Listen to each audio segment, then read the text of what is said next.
ไปดิมากินข้าวเช้ากันเนาะเลย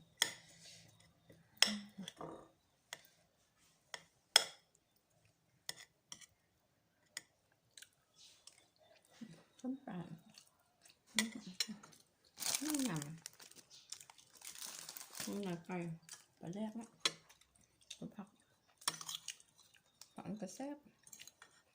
ขึ้นได้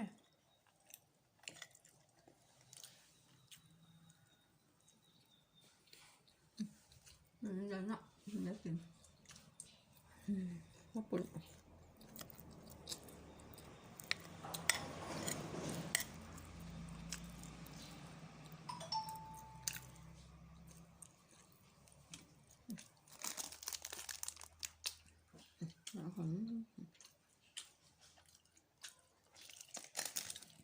ปลาเนาะขอบใจเด้อเป็นปลามันจะเวียงเป็นละ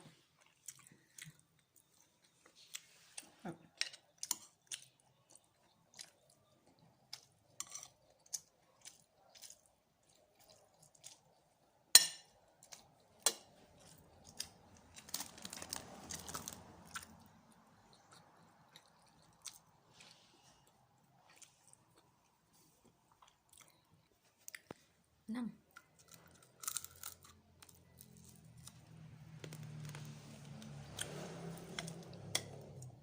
ครับ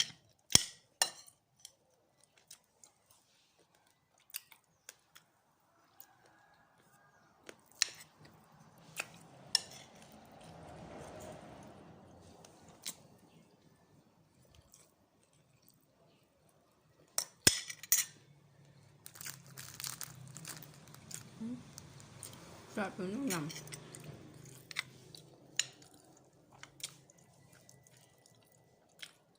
ก็จะกับน้ำยำ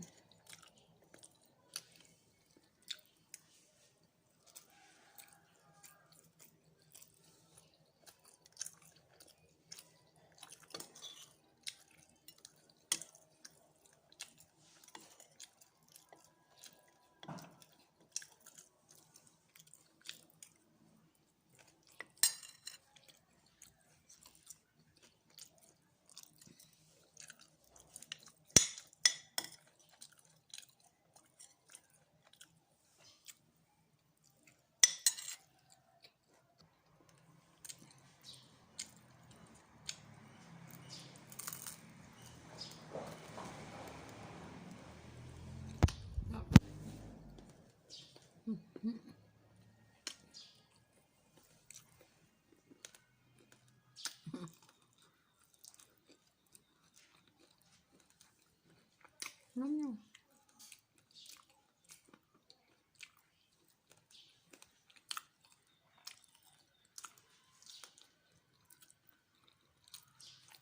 แล้ว